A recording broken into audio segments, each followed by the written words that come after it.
चलिए आगे बढ़ते हैं। जयपुर के एसएमएस अस्पताल के ट्रॉमा सेंटर में रविवार रात शॉर्ट सर्किट से लगी आग ने 6 मरीजों की जान ले ली। हादसे में 1 महीने पहले ट्रॉमा इंचार्ज डॉक्टर अनुराग धाकड़ ने उच्च अधिकारियों को 3 बार हादसे की आशंका जताते हुए पत्र लिखे थे, लेकिन कोई कार्रवाई नहीं हुई। एसएमएस अधीक्षक को 3 बार चिट्ठी लिखी गई, लेकिन करंट फैलने, दीवारों से पानी टपकने और खराब वायरिंग की चेतावनियों को नजरअंदाज कर दिया गया। डॉक्टर धाकड़ ने सबसे पहले 8 सितंबर को एसएमएस अस्पताल अधीक्षक को पत्र में निर्माणाधीन न्यूरो ओटी के कारण ट्रॉमा सेंटर के ऑपरेशन थिएटर के बोर्ड और दीवारों में करंट आने की शिकायत की और अनहोनी की आशंका जताई। इसके बाद 9 सितंबर को फिर एक बार पत्र में करंट से बड़े हादसे की चेतावनी दी गई। वहीं 1 अक्टूबर को नर्सिंग सुपरिटेंडेंट ने भी विद्युत पैनल क्षतिग्रस्त, बड़ा हादसा संभव ये लिखा, लेकिन कोई कदम नहीं उठा। यदि किसी भी प्रकार के हादसे की आशंका हो तो ये मेरा नैतिक दायित्व है कि मैं अपने उच्च अधिकारियों को सूचित करूं, तो वो मैंने प्रयास किया है, पूर्व में सूचित किया, संभावना के बारे में बताया और यही मेरा कर्तव्य भी था। कब लेटर लिखा था? कई बार समय समय पर मैंने जो जैसी परिस्थिति रही उसके अनुरूप मैंने पत्र लिखा। तो एसएमएस अस्पताल में अग्निकांड होता है, लेकिन अब यह खुलासा हो रहा है कि यहां पर चिट्ठी लिखी गई थी प्रशासन को, लेकिन प्रशासन की तरफ से यहां पर बड़ी लापरवाही बरती गई है। यहां पर जो लोगों की जान गई है वो बच सकती थी। और चिट्ठी में आपको बता दें कि निर्माण कार्य से क्षतिग्रस्त विद्युत अप्लायंस हो सकते हैं, ये चिट्ठी में लिखा गया था।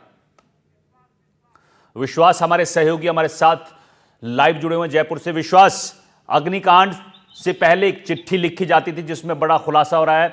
चिट्ठी में यह साफ कहा गया था कि यहां पर निर्माण कार्य से क्षतिग्रस्त जो विद्युत उपकरण हैं, अप्लायंस हैं, वो क्षतिग्रस्त हो सकते हैं। चिट्ठी में सारी चीजें शिकायत के तौर पर लिखी गई थी, लेकिन उसके बाद भी प्रशासन ने जो है ना कोई कदम नहीं उठाया और उसका अंजाम यह हुआ कि 6 लोगों को अपनी जान गंवानी पड़ी।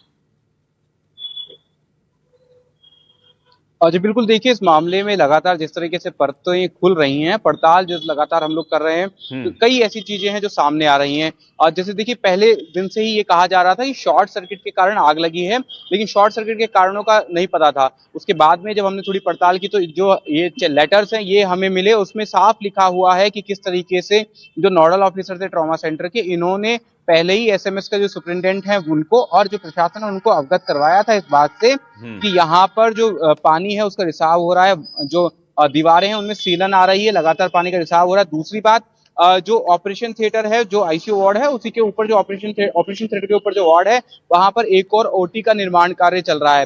तो उस निर्माण कार्य के कारण मलबा गिर रहा था, लगातार जो वहां पर निर्माण कार्य हो रहा था उससे जो विद्युत अप्लायंसेस हैं, जो अलग तरह की वीआरवी मशीन्स हैं, डक्टिंग है, उनको भी डैमेज होने का पूरा खतरा था। और चूंकि जब डैमेज होता है उस तरीके का कुछ भी, दीवार में कोई डैमेज हुआ, किसी इक्विपमेंट में कोई डैमेज हुआ, तो पानी, चूंकि एक तो देखिए जो निर्माण कार्य होता है उसमें पानी का इस्तेमाल होता है अलग अलग तमाम चीजों में, उसके अलावा जो बारिश है लगातार वो जारी है, तो उससे भी डक्टिंग में अगर वहां से कोई डेंट हुआ, किसी प्रकार के वीआरवी मशीन में कोई डेंट हुआ, तो वहां से पानी जो है वो लीकेज करके अंदर पहुंच सकता है। तो इस तरह की जो तमाम ये जो चेतावनी थी ये यहाँ वहां से नोडल ऑफिसर ने दी थी एसएमएस सुपरिटेंडेंट को, लेकिन उसके बावजूद वहां पर कोई काम नहीं हुआ, जिसका नतीजा ये हुआ कि वो भयावह आग जो उस रात लगी, इसके बाद में कई लोगों को वहां से बाहर निकाला गया और कई लोग जो है 6 लोग अभी तक बताए जा रहे हैं सरकारी आंकड़ों के मुताबिक कि जिनकी मौत हुई है, और कई ऐसे हैं अभी की हालत गंभीर बनी हुई है। आज भी मैंने जब वहां पर वार्ड विजिट किया था तो 2 ऐसे पेशेंट मुझे मिले कि जो कि उसके पास वाले वार्ड में एडमिट थे,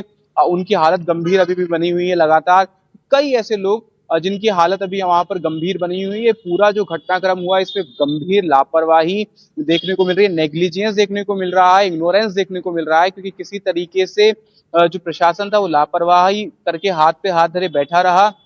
नौकरी है चलती रहेगी, इस तरह के रवैये से ये जो अधिकारी हैं ये बैठे रहे वहां पे, ना कोई इंस्पेक्शन हुआ, ना किसी प्रकार की ऑडिट की गई। जो आपको इन्फॉर्मेशन दी जा रही है, जब आपको संबंधित अधिकारी किसी बात के लिए चेता रहा है, इसके आगे क्या जिन अधिकारियों ने आंखें मूंदी थी, क्या स्वास्थ्य महकमा या फिर सरकार की तरफ से अब कार्रवाई की तैयारी की जा रही है?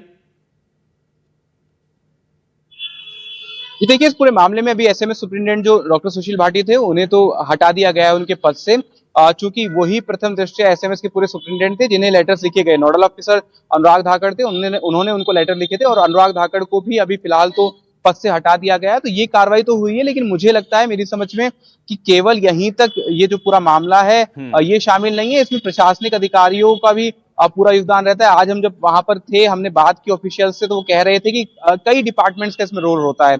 अब पीडब्ल्यूडी, उसके अलावा आपका इलेक्ट्रिशियन डिपार्टमेंट है, उसके अलावा जो अन्य डिपार्टमेंट्स हैं, जो मेंटेनेंस के लिए जो अन्य डिपार्टमेंट जो कि उत्तरदायी होते हैं, तो कई डिपार्टमेंट्स का इसमें बिल्कुल रोल होता विश्वास, है। ये तो उन लापरवाही सभी एक जगह से नहीं, कई जगह से ये लापरवाही की गई है और जिसका नतीजा ये है कि 6 लोगों की जान चली गई है और इन लोगों के खिलाफ कार्रवाई होनी चाहिए।